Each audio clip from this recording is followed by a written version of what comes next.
A quick introduction into one of our huts and the check-in description and handover that each guest gets as they're checking in. If we start at the left of the hut and work round all the way to the bathroom. So you've got smart TV on the wall with the usual smart features. Just remember, if you log into Netflix or the likes, to log out when you leave. Your remotes are in the bedside table, which you've got your remote for your TV. The brightly coloured remote is for the smart bulb above your head, and you need the switch on the wall. And the other remote is for the LED candles on the shelf. You've got twin wireless chargers for your phones, Bluetooth speaker, which is rechargeable, portable and water resistant, so that can be taken outside when you're using the hot tub. You've got storage baskets under the bed, storage baskets along the end of the bed, and also there's nothing behind the storage baskets under the bed, and it's a king size bed, so you've got storage for bags and cases behind the storage baskets. Also under the bed you'll see the 4 grey cushions at the head of the bed. These are for the table and chairs outside. We just ask that you bring them in when it's damp or overnight. Also, you'll see there's a runner with hearts on under the bed. That is to lay down on the floor in the hut, so that when you're in and out of the hot tub, go to the bathroom, go into the fridge, etc., you're not making the floor wet for yourselves later on. Working further around the hut, you've got an electric heater, which at the moment are switched off, but if you want it on, they're not on timer yet, but if you want it on, just flick the black switch on the side. If you look on the top left corner of the shelf, you'll see a little digital readout. That tells you the temperature in the hot tub when you're heating it.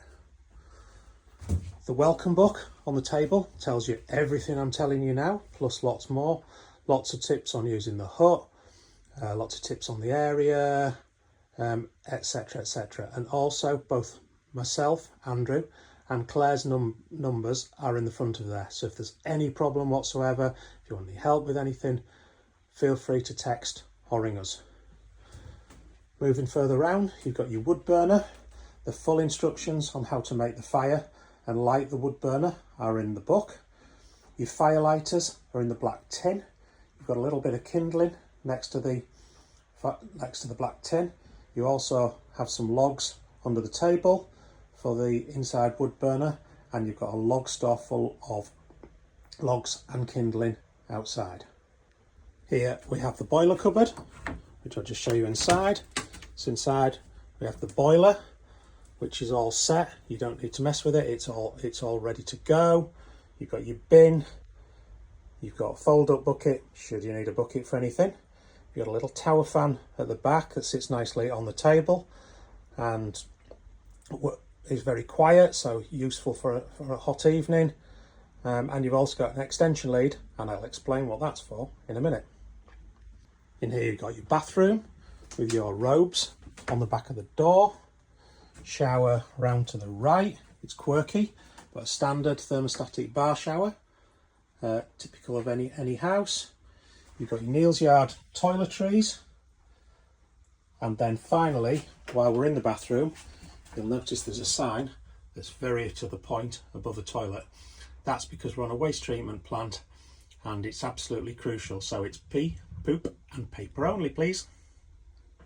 Next, you've got your kitchen area. You've got your lovely Yorkshire welcome pack. Well, York or Yorkshire. If it's not available in York, then it's from Yorkshire. We also have our own loyalty scheme, so if you enjoy yourselves and you want to come back,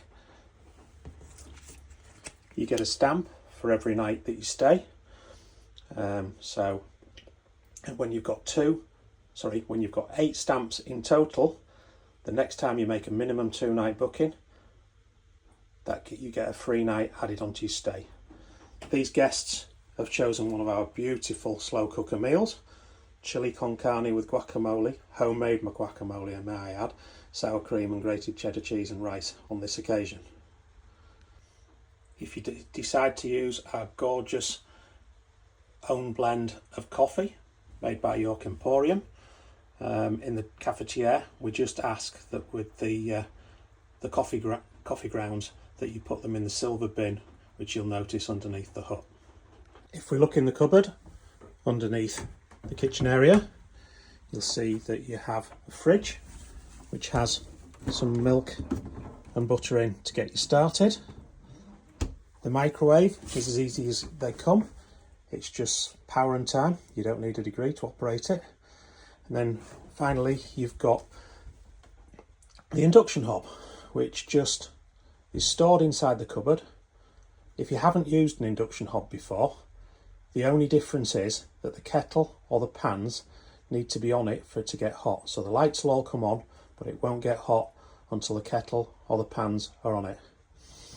You can either sit the induction hob on top of the worktop when you've cleared all your welcome pack away. But also, the reason we didn't build them in is because a lot of people like to cook outside when the weather's nice. So the induction hob sits just nicely on top of the barbecue stand outside, and that's where the extension lead comes in, which is in the cupboard as we discussed earlier, and that just plugs in into a socket to underneath the hut to the left of the steps. There's a double outdoor socket which you can feel with your hand underneath, and then that allows the power to reach the induction hob. Next, what I always refer to as the remainder of your domestics are underneath the sink.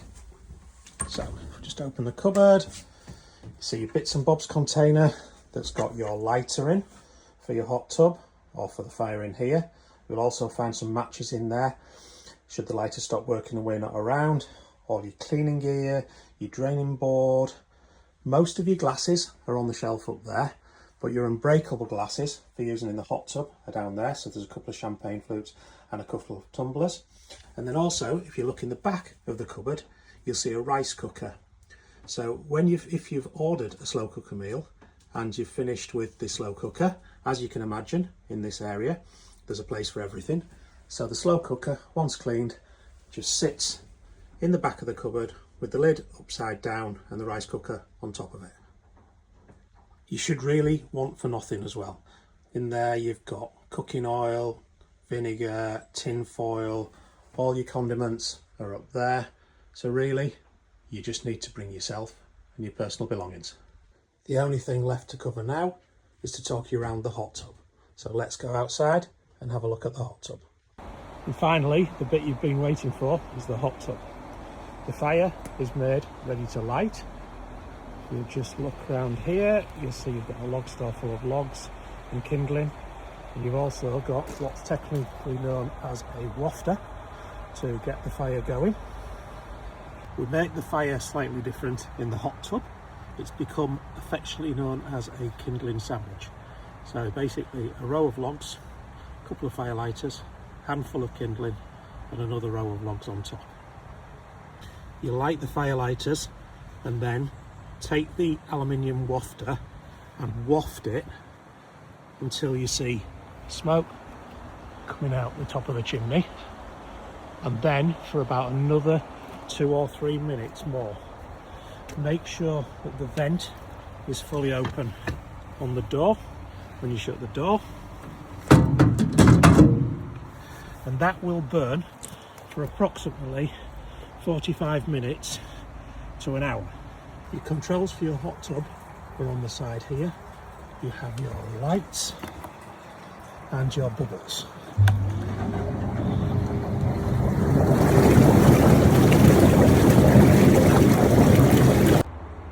Once the fire's been running for approximately 45 minutes to an hour, run the bubbles to ensure that you're not getting any hot and cold spots within the tub. At this point, fill the fire back up to the top with logs, as many as you can fit in there. Keep the logs at the back in the same sort of format as it is when you see it to first light it, because this just gives the best heat transfer. If you put logs towards the front of the fire, it doesn't really do anything. It's now time to leave the tub for another hour, warming up, 45 minutes to an hour. I always set a reminder in my phone so you don't end up letting the fire go out. Once that hour's up, run the bubbles again to mix it up, The tubs take anywhere between an hour and a half in the height of summer and about 3 hours in the depths of winter to heat up the first time you light them. However, that is only the first time you light them. The next day, after you've had it hot the previous evening, it will probably take you about 40 minutes to warm up. On top of the hot tub you have an insulated cover which you fold in half for when you're lifting it off. So literally fold it in half, lift it off and just sit it on top of the drawbar with the flat side down, leaning against the hut. As long as you're disciplined with keeping the cover on when you're not using it, even in the depths of winter, the tub only loses 4 to 5 degrees overnight, hence why it doesn't really take as long to warm it up the next day, anything like. You have your Hart Lake Escapes duck to keep you company whilst in the tub. You also have a pool mat to pop in front of the steps when you're taking off your flip-flops or Crocs or whatever you may have brought. And you have a post here to hang your robes, a net to get any leaves, etc. out. And you also have your hot tub rules here, which we request you read. Once heated, all there is to do next is pour yourself a drink, get in the hot tub and chill out.